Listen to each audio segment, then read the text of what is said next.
प्रश्न संख्या 2 कहता है कि 10 वोल्ट विद्युत वाहक बल वाली बैटरी जिसका आंतरिक प्रतिरोध 3 ओम है किसी प्रतिरोधक से संयोजित है। यदि परिपथ में धारा का मान 0.5 एम्पियर हो तो प्रतिरोधक का प्रतिरोध कितना है। तो सबसे पहले इसका अपन सर्किट डायग्राम बनाते हैं कि इस सवाल में क्या कहना चाह रहा है। यानी बच्चों इस सवाल में ये कहना चाह रहा है, अगर हम बात करें सवाल के सॉल्यूशन की, तो इस सवाल में बच्चों क्या है, एक प्रतिरोध जोड़ा गया है, एक प्रतिरोधक जोड़ा गया है। ठीक है साहब, ये एक प्रतिरोधक है जिसका प्रतिरोध है वो R है, ये अपन ने अज्यूम कर लिया। और इस प्रतिरोधक से एक बैटरी को जोड़ा गया है, ये मान लेते हैं बच्चों बैटरी है। बैटरी का खुद का कुछ प्रतिरोध होता है जिसको अपन कहते हैं आंतरिक प्रतिरोध। यहाँ पर बच्चों हमने कुंजी लगा दी और ये अपना सर्किट हो चुका है कंप्लीट। जैसे ही हम स्विच को ऑन करेंगे, स्विच ऑन करना मतलब परिपथ को बंद करना। एक तो होता खुला परिपथ, एक होता बंद परिपथ। तो बंद परिपथ का मतलब है कि स्विच को ऑन कर रखा है, यानी परिपथ में धारा प्रवाह होगा। तो धारा प्रवाह कैसे होगा, इस बैटरी के पॉजिटिव टर्मिनल से करंट निकलेगा। हाँ सर, ऐसे निकलेगा। मान लेते हैं ये करंट I है, तो ये I करंट बच्चों इस प्रतिरोध R में से गुजरता हुआ ऐसे करता हुआ अपना सर्किट पूरा करेगा। ठीक है सर, ये है बच्चों जिसको अपन कहते हैं बैटरी का आंतरिक प्रतिरोध, और ये होता है बच्चों EMF E। तो मान लेते हैं बच्चों इस बैटरी का विद्युत वाहक बल E है, आंतरिक प्रतिरोध R है, और हमने बाहर प्रतिरोध क्या लगा रखा R। स्विच को ऑन किया तो परिपथ में धारा क्या बह रही I। ठीक है, अब इसके लिए सवाल में क्या क्या दे रखा है, तो हमें सवाल में बैटरी का EMF दे रखा है। तो बात करते हैं EMF कितना दे रखा है। सर बैटरी का EMF दे रखा है 10 वोल्ट। बैटरी का EMF कितना दे रखा है, 10 वोल्ट। ठीक है, उसके बाद में आंतरिक प्रतिरोध जो है बैटरी का वो है बच्चों 3 ओम। वो कितना है, 3 ओम। ठीक है, और प्रतिरोधक से संयोजित है यदि परिपथ में धारा का मान, यानी यहां पर बच्चों धारा का मान जो है वो 0.5 एम्पियर है। धारा का मान कितना है, 0.5 एम्पियर है। तो सबसे पहले तो हमें बच्चों प्रतिरोधक का प्रतिरोध बताना, यानी इस बाह्य प्रतिरोध का मान हमें पूछा गया है, यानी हमें यहां पर बच्चों R निकालना है। ठीक है सर, R निकालते हैं।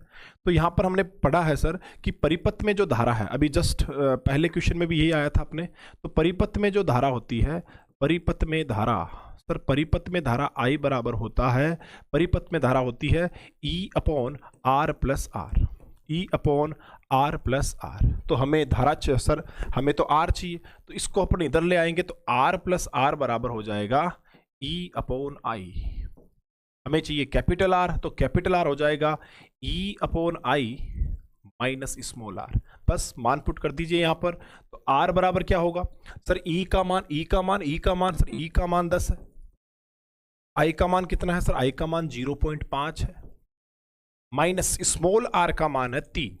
स्मॉल r का मान कितना है, 3। ठीक है साहब, तो यहां से बच्चों अगर मैं इस पॉइंट को उड़ाऊं तो ऊपर एक जीरो एक्स्ट्रा हो जाएगा। 100 में 5 का भाग कितनी बार जाएगा, 20 बार।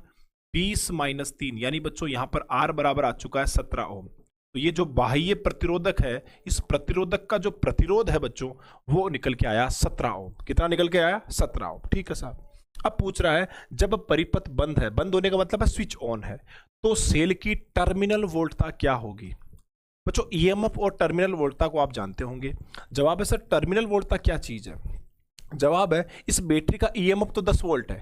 ईएमएफ 10 वोल्ट होने का मतलब ये नहीं है कि जब हम इस बैटरी से करंट लेंगे तो ये 10 वोल्ट का विभवांतर उत्पन्न करेगा। ऐसा नहीं होगा। क्यों नहीं होता है, क्योंकि बैटरी के द्वारा जब करंट फ्लो होता है तो वो सर्किट के बाहर भी होता है और सर्किट के अंदर भी होता है ना। सॉरी, मतलब जब बैटरी से धारा प्रवाह होता है तो बाह्य परिपथ में भी धारा प्रवाह होता है और बैटरी के अंदर भी धारा प्रवाह होता है। और जब बैटरी के अंदर धारा प्रवाह होता है तो बैटरी का खुद का प्रतिरोध होता है जिसे अपन कहते हैं आंतरिक प्रतिरोध। और इस आंतरिक प्रतिरोध के कारण बैटरी के अंदर भी क्या होता है, पोटेंशियल ड्रॉप होता है, विभव पतन होता है, तो विभवांतर में कुछ कमी होती है। तो बेसिकली अगर ई विद्युत वाहक बल की कोई बैटरी है ना, तो वो अपने सिरों पर उतना विभवांतर नहीं बना पाती है जितना कि उसका ईएमएफ होता है। तो वो सर कितना बना पाती, वो जितना बना पाती है उसी को अपन कहते हैं टर्मिनल वोल्टता। क्या कहते हैं, टर्मिनल वोल्टता। तो अपन कहेंगे कि जब अपन परिपथ में धारा ले रहे हैं तो इसका ये दूसरा पार्ट अपन कर लेते हैं।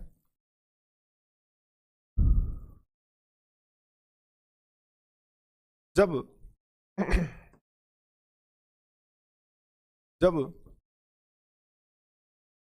बैटरी से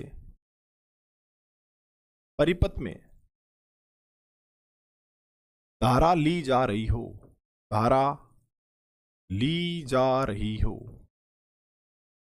यानी जब हम बैटरी से धारा ले रहे हैं तो भाई साहब बैटरी जो विभवांतर उत्पन्न करती है उसको अपन कहते हैं टर्मिनल वोल्टता। और ये जो बच्चों टर्मिनल वोल्टता होती है ये ईएमएफ से कम होती है। कितनी कम होती है? जवाब है जितना विभव पतन इस बैटरी के अंदर धारा प्रवाह से हुआ है। बैटरी के अंदर कितना बनेगा सर? धारा तो आई है और प्रतिरोध कितना आर है, तो ये हो गया बच्चों ई माइनस आई आर। तो टर्मिनल वोल्टता होगा बच्चों V बराबर ई माइनस आई आर। तो हमने क्या देख रहे हैं यहां पर, देखो टर्मिनल वोल्टता ईएमएफ से कम होती है। कितनी कम होती है? I R. कितनी कम होती है? I R. टर्मिनल वोल्टता ईएमएफ से कम है और जब सेल से धारा ली जाती है तो टर्मिनल वोल्टता कम ही होती है। ये ज्यादा भी हो सकती है जब सेल को अपन धारा दे, इट मींस चार्ज करे तब, तो वो बात की बात है। अभी अपन इस हिसाब से करें तो यहां पर बच्चों V बराबर हो जाएगा ई कितना अपना, ई कितना सर? ई 10 है माइनस आई, धारा कितनी? धारा कितनी सर? 0.5 है। और आंतरिक प्रतिरोध स्मॉल आर कितना है सर? 3 है। तो V बराबर आ गया बच्चों 10 माइनस 1.5। 10 में से 1.5 जाएगा तो कितने बचेंगे? 8.5 बचेंगे। तो ये आ गया 8.5 वोल्ट। तो ये बच्चों निकल के आई टर्मिनल वोल्टता। क्या निकल कर आई? टर्मिनल वोल्टता। तो ईएमएफ कितना था बैटरी का? 10 वोल्ट। बैटरी ने 10 वोल्ट का विभवांतर नहीं बनाया है। कितना बनाया? 8.5। क्यों बनाया है? क्योंकि 1.5 वोल्ट बैटरी के अंदर ही खराब हो गया। 1.5 तो बैटरी के अंदर ही रह गया, 8.5 आपको मिलेगा और इसी को अपन कहते हैं टर्मिनल वोल्टता। क्लियर? तो ये था अपना क्वेश्चन नंबर 2। ये था अपना क्वेश्चन नंबर 2। क्लियर? चलिए तो बढ़े आगे।